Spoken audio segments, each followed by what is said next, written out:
Hey guys, this video is just to do a quick review on the YCF GP. This is the 157 model.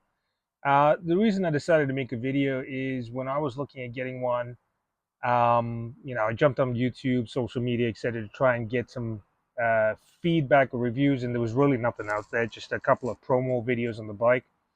Um, so I decided to make one just to help you guys out if you're in the market, interested in getting a mini GP bike, not sure what to get, and trying to compare it to the competition out there. That's the purpose for this video. So give you some quick context on why I bought this bike. So um, my son is 10 years old. He's been riding for about 8, 9 months now. I've been doing a lot of flat track riding and also some supermoto riding, basically just taking his dirt bikes and putting some road tires on it and letting him go.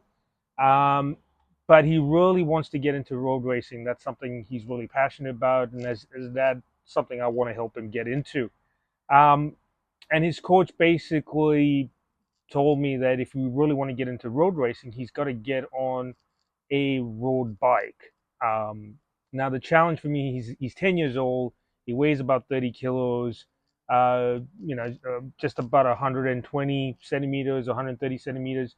Um, so he can't get onto a full-fledged road bike yet. I mean, I could try, but that's pushing the limit. So the option was, okay, what are some of the mini bike options out there that he could use? And living in Sydney, Australia, we really have three basic options. The first one was the KO 150 MR, which is just over, I think, around 5,000 Australian dollars. You then got the Ovali 160, which is an awesome bike, but for me, it's the issue was the price. It's about $10,000, if I'm not mistaken, here in Australia. And then you have the YCF GP 157, which retails at just under $7,000.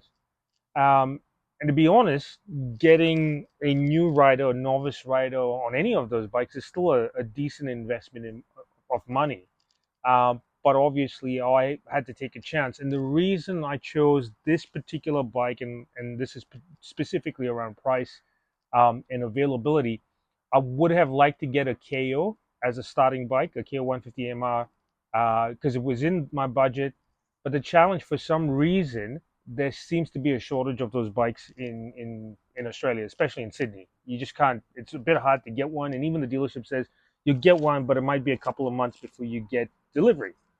Um, the Ovali is a fantastic bike. Don't get me wrong; it is really the top spec bike that you can get your kids onto. But I can't justify spending $10,000. I'm not even sure if he's going to go racing. And even if we do, I'm not sure if we really want to go down the Ovali series as such. So um, that left me with this particular bike as an option, but I was still not ready to spend 7 grand on it because I knew nothing about it. There was no one out there who could provide any guidance or direction on how good these bikes were. So I spent a lot of desktop research, and even then, I couldn't bring myself to buy it. But then I called up one of the local dealerships here, and we started having a conversation around the bike, and he happened to mention to me that they were doing a special offer. So essentially, I bought this bike at half the price, less than half the price, brand new. So that was a real deal sweetener for me. So at that price, it made sense. Now that I've got the bike, um, I can share with you, and I've only had it for about 2 to 3 weeks now. My son taking it straight out of the box, hit the racetrack straight away. So if you're from Sydney, you'll know Sydney Motorsport Park. He actually took this onto the South Circuit, and I'll tell you what, it actually did pretty well. We had some issues, and I'll talk about it there. Since then, he's been riding at a couple of go-kart tracks, and man, this thing is just fantastic. Um, there are a few things that I'll talk you through. So let's get into them straight off the bat, and I'll take you around the bike and show it to you as well. I'll take you through. Let's go through the issues first because it's important. And I need to point out these issues are not like bike issues. in terms of the bike really being a lemon. No, not at all. It's just little things like you need to be aware of. Even the dealership, I've had a conversation with them. They need to be aware of. I've even had a conversation with YCF Australia because they don't sell too many of these, and I obviously these issues don't come up unless some customers buy the bike and actually review it and provide some feedback, which is what I've done and which is what I'm sharing with you today. So let's take a walk around the bike. Let me run you through some of the issues we've had so far, and we'll go in order. So the day we picked up the bike, we got down to the dealership, and just before picking it up, I asked the dealer to just give it a start and see if everything works. And he basically came out, pulled the kickstand out, and he tried to kick it once, and the entire kickstart just fell off, which was not a good sign, not a good omen. Turns out, in the bottom of not fitted properly. Not sure why that was the case, but yeah, wasn't fitted properly. Anyway, they fitted it on. I brought it home, started the bike up a few times, and maybe on the sixth, seventh time I tried to start it again, the ring fell off again. So that was an issue. I brought that up with YCF Australia. They're aware of it. They believe there's a little bit of a defect in that ring over there, and they're sending me through a new kickstart, sorry, under warranty. So that's in the post already to me. Um, so that was the first issue. But I've also been told by YCF Australia that for the new 2025 model, and by the way, this is a 2024 model, which is why I probably got the better price as well. The new 2025 model, they've actually got a new kickstart. So maybe this was already been flagged with them. The other issue, I guess, and the reason for the new kickstart is when you try and kick it, and if you got big feet, your legs tend to hit the back foot peg over here. It's a bit annoying. It's not that it doesn't kick, but it's just a little bit annoying over there. So I think the new Kickstarter is much wider, clears the foot pegs, and potentially won't have that issue again. So that was the issue with the kickstart. Um, very first ride, as I mentioned, we went down to Sydney Motorsport Park. My son got on the bike and literally got on it first session itself. This bike did fantastic. It was actually only doing so well at the South Circuit, which is actually a proper full-fledged racetrack, and was keeping up with the Yamaha R15s, even an R3, was doing really well. It was topping out on the straight towards the end, so maybe some gearing options will help take care of that issue. But what happened was at the end of the first session, the oil started to really heat up, and the little catch can you can see at the back over there wasn't able to manage it. So a couple of things we found out very quickly. One, the oil, and I don't know whose fault it is, there was just way too much oil in there. So the manual says it has to have about 0.6 liter of oil. It was way more than that. So when the motor got heated up, there was nowhere for that oil to go, and it just blew out everywhere, all around the back, on the mudguard. Luckily, I saw the smoke come through, and I pulled Jordy back into the pits, and we got it cleaned up. Shout out to Tommy Edwards, who did an amazing job out there and helped him out and cleaned the bike and put him back on track. But there was just way too much oil, so we got rid of the oil, filled up the oil again, cleaned up the whole thing, and sent it back out. And it ran fantastic, no issues at all. So just to be aware, if you do buy one of these, get rid of the oil, take it out, refill the oil. Just make sure there isn't too much oil, and maybe it's just been shipped full with too much oil in it, and the dealership wasn't aware. But just make sure you get that checked. The other thing that I found is, and it's in the garage somewhere, but there's a little chain guard that you get that sits underneath here. That's been taken off some other pit bike or whatever and put on this and retrofitted. And what happened was it was way too small, so it was pressing the chain in, and you found that it wasn't actually running very freely. It just sounded like it was getting caught up in here. So I've taken that out, raised that with YCF Australia as well, and they're looking into that. They weren't aware of it, so good on them for taking the feedback. But that was a small issue that we got rid of. Basically, I just took out that little chain guard. The chain runs way more smoother now. Um, okay, so that was the chain guard. This is not a big issue. It's just a personal thing, but the kill switch, which is pretty cool. This little magnetic piece over here, it's very cool. But unfortunately, I transport this bike around on an open trailer, and I'm always a bit paranoid that it's going to hit something, fall off. If that happens, I don't want to be driving somewhere for 4 hours to get on a track, and then I can't find the kill switch, and we're screwed basically. So I prefer the old-fashioned kill switch, and I think I'm going to change it to one of those eventually. The seat. So as you can see, the seat over here is just fantastic. Really good finish. Looks really cool. The only problem was it's all plastic. So if you look underneath, it's just a plastic casing going around. Now there is a little bit of padding, but it's not enough. So when you start up the bike, this thing rattles and vibrates like crazy. And there's a bit of play in the seat from side to side. It moves around because it's that loose. So what I did was basically got some foam, stuck it underneath, filled it up nice and tight, and now you can see the seat's nice and rigid. It's not going anywhere, and it allows Jordan to really hang off that seat now, which is pretty cool. Um, so that was a small issue. We changed the good thing about this bike is the fact that it has fully adjustable rear sets, and you can see that that's really good, in my opinion, really good quality. Not a lot of the other mini GB bikes come with that option, and because my son's pretty small, it allowed me to move the rear sets all the way up here, which is great. So it fits him better. The only problem was you have the option of putting it into GP shifting or standard shifting. When you move the rear sets in front, obviously that rod's a bit too big. You can't keep it in GP shifting because it hits up against the case here.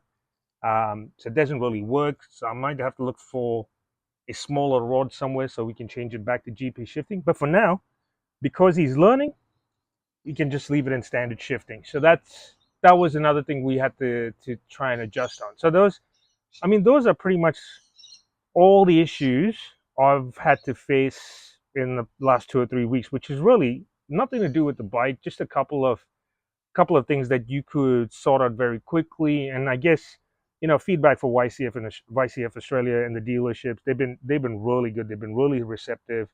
Willing to learn because, as I said, it's new for them as well.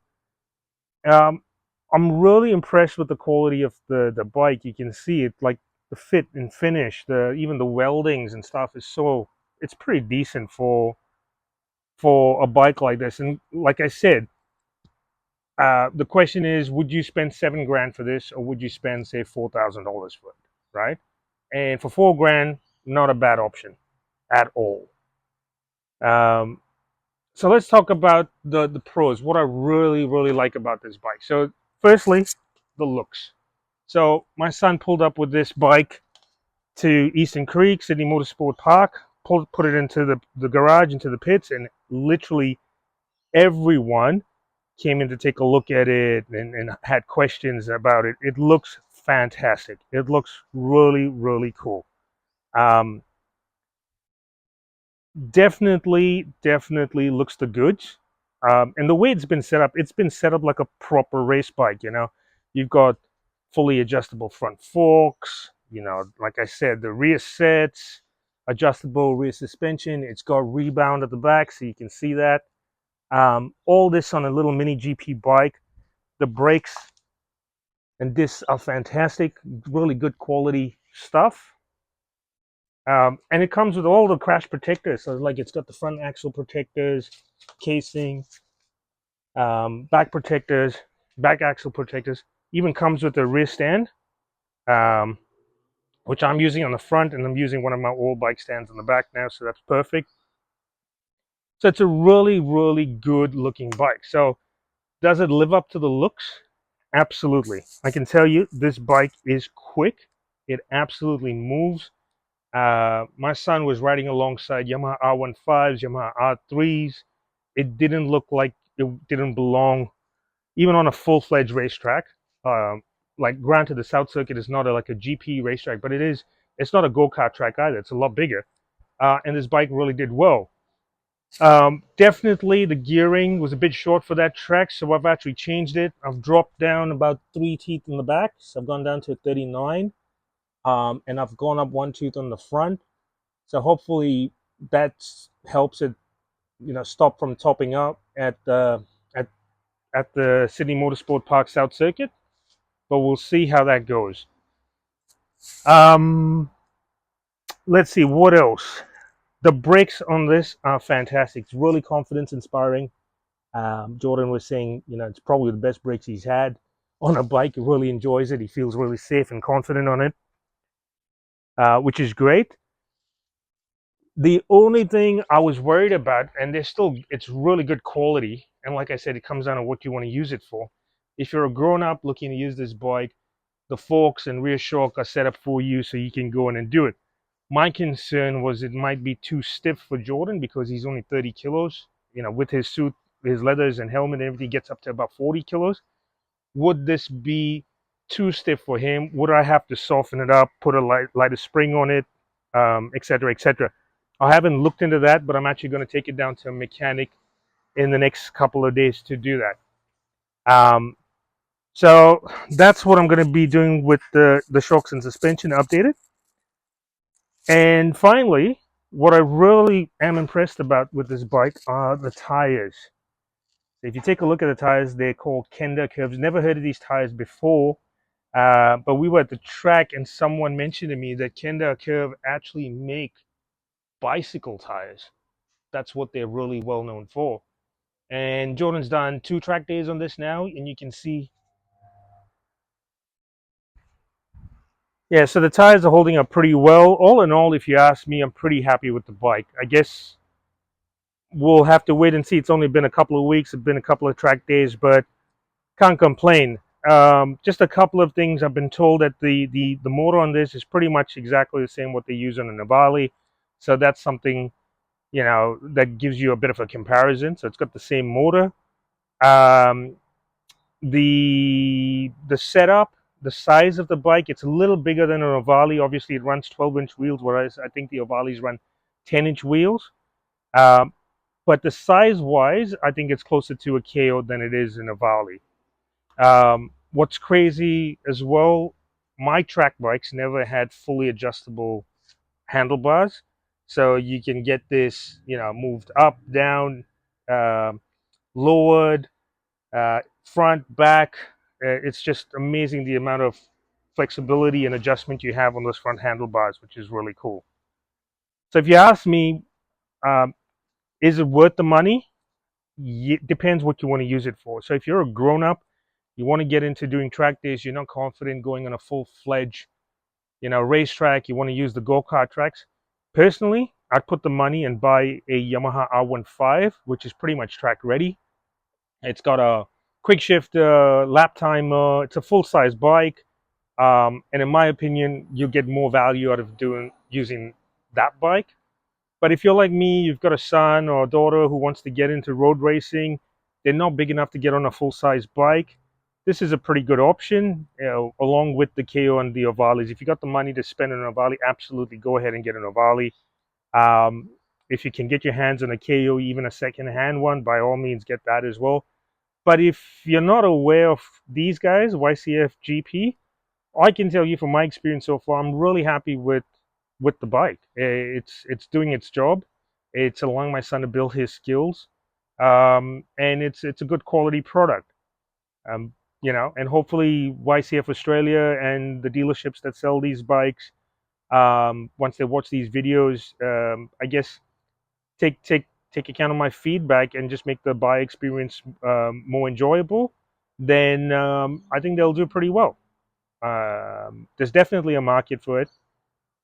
But yeah, that's pretty much what I have to say about the YCF Mini GP 157. And if you got any questions, just hit me up in the comment section. Thanks.